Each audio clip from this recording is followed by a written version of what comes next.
নমস্কার, ঠাকুরের কথা আলোচনার আজকের পর্বে আপনাদের সবাইকে স্বাগত। ঠাকুরের মানসপুত্র বলা হয় স্বামী ব্রহ্মানন্দ মহারাজকে। তারই কিছু স্মৃতি, কথা ও অমূল্য উপদেশ আজকের পর্বে আমি তুলে ধরব। সন্ধ্যা উত্তীর্ণ হয়েছে, মঠে ঠাকুরের আরতি হচ্ছে।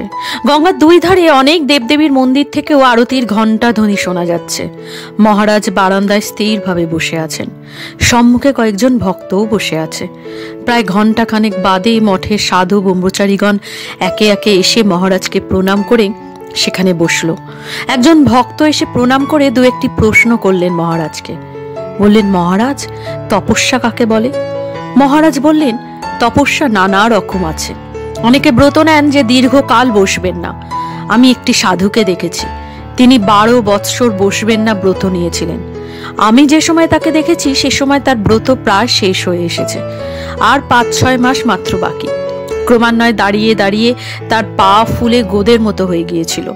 তিনি ঘুমাবার জন্য একটি দড়িতে ভর দিতেন। একটা কাঠে দড়ি 2 দিক বাঁধা থাকতো, সেই দড়ি ধরে রাত্রে তিনি ঘুমাতেন। আর একরকম তপস্যাও আছে, শীতকালে সারা রাত জলের মধ্যে গলা পর্যন্ত ডুবিয়ে জপ করা। আর একরকমও আছে, গরমকালে দুপুরবেলা যখন মাথার ওপরে সূর্যের তেজ, তখন চারিদিকে আগুন জ্বেলে তার মধ্যে বসে জপ করা। আর একরকম হলো পেরেকের ওপর দাঁড়িয়ে বসে জপ করা। ভক্তটি প্রশ্ন করলেন, এই কি তবে প্রকৃত তপস্যা? মহারাজ বললেন, ভগবান জানেন কোন উদ্দেশ্য সিদ্ধ করার জন্য এইরূপ করে। তারা আশা করে যে পরের জন্মে রাজা হবে বা এই জগৎ ভালো করে ভোগ করবে। প্রশ্ন করা হলো, তারা ওইরূপ ফল পান কি? মহারাজ বললেন, ভগবান জানে। তখন প্রশ্ন করা হলো, তবে প্রকৃত তপস্যা কি? মহারাজ বললেন, এসব প্রকৃত তপস্যা নয়, যে কেউ অভ্যাস করলেই করতে পারে। শরীরকে জয় করা সোজা, মনকে জয় করা, কাম কাঞ্চন নাম যশের বাসনা ত্যাগ করা ভয়ানক শক্ত। আসল তপস্যা 3টে জিনিসের উপর প্রতিষ্ঠিত। প্রথমত, সত্যাশ্রয়ী হতে হবে, সত্যের খোঁটাকে সর্বদা ধরে থাকতে হবে প্রত্যেক কার্যে। দ্বিতীয়ত, কাম জয়ী হতে হবে। তৃতীয়ত, বাসনা জয়ী হতে হবে। এই 3টে পালন করতেই হবে। এইগুলি জীবনে ফলনা বা সাধন আসল তপস্যা। এর মধ্যে দ্বিতীয়টি সকলের চেয়ে দরকারি, অর্থাৎ ব্রহ্মচারী হতে হবে। আমাদের শাস্ত্র বলেন, যারা 12 বৎসর কায় মনোবাক্যে ব্রহ্মচর্য পালন করে তাদের পক্ষে ভগবান লাভ করা খুবই সহজ, কিন্তু এরূপ হওয়া ভারী শক্ত। আমি আমার নিজের অভিজ্ঞতা থেকে তোমাদের বলছি, ঠিক ঠিক ব্রহ্মচারী না হলে ঠিক ঠিক ধ্যান হওয়া অসম্ভব। সূক্ষ্ম বাসনা জয় করা ভারী শক্ত। এই জন্য সন্ন্যাসীদের এত কঠোর নিয়ম। সন্ন্যাসী কোনো স্ত্রী লোকের দিকে তাকাবে না, এমনকি ফটোগ্রাফ দেখলেও মনের ওপর ছাপ পড়তে পারে। মনের স্বভাবই হলো কোন একটা সুন্দর জিনিস দেখলেই ভোগ করতে চায়। এইরূপে অনিচ্ছা সত্ত্বেও অনেক জিনিস ভোগ করে। এটা অতিশয় হানিকর। ব্রহ্মচর্যে নিষ্ঠা হলে প্রত্যেক জিনিসেই তার বিভূতি দেখবে। ব্রহ্মচর্য পালনে ওজশক্তি বৃদ্ধি পায়। মহারাজ আরো বললেন, আগে যুবকদের গুরুগৃহে বাসের ব্যবস্থা ছিল। সে সময় তারা ব্রহ্মচারী থাকতো। তারপর তারা ঘরে ফিরে গিয়ে বিবাহ করত। নির্দিষ্ট বয়স পর্যন্ত ব্রহ্মচর্য পালন করার ফলেই বিবাহের পর যখন তাদের ছেলেপুলে হতো তারা বেশ বলিষ্ঠ স্বাস্থ্যবান হতো। আর যারা সন্ন্যাসী হতো তারা জঙ্গলে গিয়ে ভগবত উপাসনায় জীবন অতিবাহিত করত। মহারাজ আরো বললেন, রাম ও কাম একসঙ্গে হয় না। একটা না ছাড়লে আর একটাকে ধরা যায় না। বড় জিনিসের আস্বাদ না পেলে ছোট জিনিসকে ছাড়া যায় না। এই সময় তার ভাব 16 আনা মনে লাগিয়ে নিতে হয়, তাকে আপনার করে নিতে হয়। তিনি আমার সব, এই ভাবটি মনে পাকা হয়ে গেঁথে গেলে আর কোনো গোল থাকবে না। কোনো কালেই কেউ তোর অনিষ্ট করতে পারবে না। তার আস্বাদ পেলে দুনিয়ার ভোগ কি আর ভালো লাগে রে? সব ভোগ সুখ তুচ্ছ হয়ে যায়, আলুনি লাগে। মিছরির পানা খেলে কেউ কি আর চিটে গুড়ের পানা খেতে চায়? এই জীবনটা তাকে দিয়ে দে, তার যা ইচ্ছে তিনি করুন। শরণাগত শরণাগত শরণাগত হয়ে থাক। 1912 সাল। স্বামী ব্রহ্মানন্দ মহারাজ তখন হরিদ্বারে শ্রী রামকৃষ্ণ মিশন সেবাশ্রমে। তিনি বললেন, এই স্থান বড় পবিত্র। এখানে ধ্যান জপ জমাতে বড় কষ্ট পেতে হয় না। এখানকার আবহাওয়াই ভালো। মা গঙ্গা রয়েছেন, তার হিমালয়ের এমন গম্ভীর ভাব আপনা থেকেই মন যেন শান্ত গম্ভীর হয়ে আসে। হাওয়ায় যেন অনাহত ওঙ্কার ধ্বনি হচ্ছে। এমন স্থানে এসে এই স্থানের সুযোগ না নিয়ে খালি ঘুমিয়ে সময় কাটিয়ে কি হবে? এখানে সাধন ভজন করতে করতে যদি শরীর চলেও যায় তাও ভালো। মহারাজ বললেন, মনুষ্য জন্ম তো জ্ঞান ভক্তি লাভের জন্যই রে। তাই যদি না হলো তবে মিছে বেঁচে থেকে লাভ কি বল? পশুর মতো খেয়ে ঘুমিয়ে আর কতগুলি ছেলে পুলে নিয়ে বেঁচে থাকার জন্য তো এ জীবন নয়। নর শরীরে ভগবানের বিশেষ প্রকাশ, এটি বুঝবার ও ধারণা করবার চেষ্টা কর। শুনিসনি ঠাকুরের ছেলেরা সত্যকে উপলব্ধি করবার জন্য কত কঠোর তপস্যা করেছেন? তারা জ্বলন্ত আগুন দেখেছিলেন বটে, কাজে তারা যতটা পেরেছেন তোরা ততটা পারবিনি। কিন্তু তোদের সাধন ভজনের সুবিধা হবে বলে স্বামীজি প্রাণ পাত করে এত ব্যবস্থা করেছেন। তোদের সুবিধা করবার জন্য তিনি এত অতিরিক্ত পরিশ্রম করে করে তার নিজের আয়ুই এত কমে গেল। কি ভালোবাসা যে তার ছিল! তোরা কিন্তু নিমক হারাম হোস না। বাংলার ওপর তার খুব আশা ভরসা ছিল। ইয়ং বেঙ্গল তোরা, তার মিশন তোদের ট্রাস্ট করে দিয়ে গেছেন। তোরা বিশ্বাসঘাতক হোসনি। ঠাকুর তার ভিতর দিয়ে জগতে প্রকাশ হয়েছেন, তার কথা ঠাকুরের কথা বলে জানবি।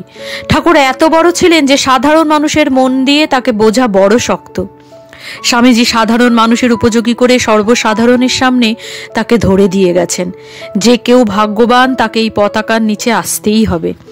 স্বামীজির বই ভালো করে পড়বি, যেখানে বুঝতে না পারবি শুদ্ধানন্দ কিংবা ঐরূপ কারো কাছ থেকে বুঝে নিবি। তিনি সাধারণের উপযোগী করে ঠাকুরের ভাব প্রকাশ করেছেন। তার ভাব না বুঝে ঠাকুরের ভাব নিতে যাওয়া পাগলামি। স্বামীজির বই ও ঠাকুরের উপদেশ খুব করে পড় দেখি, খুব জবধান কর।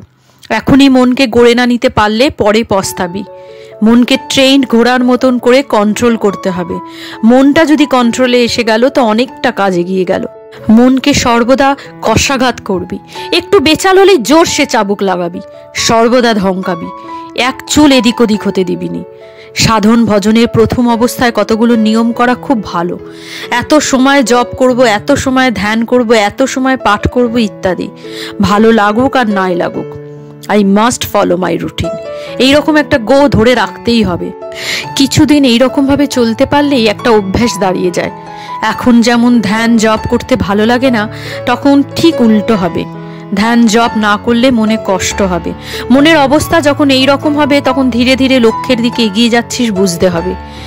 খেতে না পেলে, ঘুমোতে না পেলে যেরকম কষ্ট হয়, মন ছটফট করে, ভগবানের জন্য যখন মনের অবস্থা ওইরূপ হবে তখন বুঝবি তিনি তোর অতি সন্নিকটে। প্রথমে অমৃতের সন্ধান করে নে, অমর হয়ে যা, তারপর যা হয় হবে। তিনি আস্থা করে বা সিংহাসনে রাখুন, ক্ষতি নেই। লোহা পরশমণি ছুঁয়ে একবার সোনা হয়ে গেলে আর ভাবনা নেই। মাটিতে ফেলে রাখ বা সিন্ধুকে পুড়ে রাখ, সোনা সোনাই থাকবে। ঠাকুর বলতেন, অদ্বৈত জ্ঞান আঁচলে বেঁধে যা ইচ্ছে তাই কর। অর্থাৎ জ্ঞান ভক্তি লাভ করে তাকে জেনে নিয়ে যে কোনো কাজ কর না কেন, তাতে তোমার কোনো ক্ষতি করতে পারবে না, কোনো বেচালে পা পড়বে না। সৎপথে থাকার বাধা অনেক, মহামায়া সহজে ছেড়ে দেন না। তার কৃপা পাওয়ার জন্য অনেক কাঁদতে হয়, অনেক প্রার্থনা করতে হয়। পূর্বজন্মের কত সংস্কার রয়েছে, আবার এ জন্মেও অল্প বিস্তর হচ্ছে। সারা জীবন এই সংস্কারের সঙ্গে লড়াই করতে করতে চলতে হবে। সংস্কারের সঙ্গে যত বেশি লড়বে, সংস্কারও তোমাকে তত বেশি জোরে ধাক্কা দিতে থাকবে।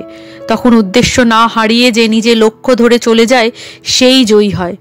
মহারাজ বললেন, সমস্ত মানুষের মধ্যেই দুটি বৃত্তি আছে, কু আর সু।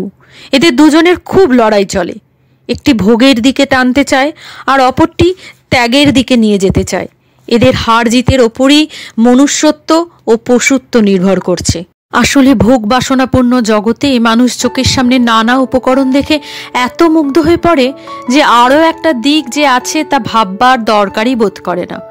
মনে করে কিছু হবে কি না হবে তার ঠিক নেই, বরং উপস্থিত অন্ন ত্যাগ করি কেন? অর্থাৎ ভগবান লাভ হবে কি না হবে, আসল আনন্দ পাবো কি না পাবো তার কিছুই ঠিক নেই। বরং সংসারটাকে ভোগ করে আমার আয়ত্তাধীন এটাই বা গুণের উপর ঝাঁপিয়ে পড়ে। শেষে যখন পুড়ে ছাড়খাড় হয়ে জ্বলতে আরম্ভ করে তখন ভাবে তাই তো করলুম কি। তখন শান্তি চায়। অতি বিলম্বে চাইলে শান্তি পাবে কোথা থেকে? অসংযতভাবে চলে নিজেকে এমন স্বভাবের দাস করে ফেলে যে ইচ্ছে হলেও আর কিছু করবার তখন জো থাকে না। মহারাজ বললেন, সকলেই চায় সুখ, কে আর দুঃখ পেতে চায়, কিন্তু সুখ কোথা থেকে পাবে? সকল সুখের মূল ভগবানকে দূরে ঠেলে রেখে কতগুলো বাজে জিনিসের পিছনে দৌড়ালে কি সুখ পাওয়া যায়?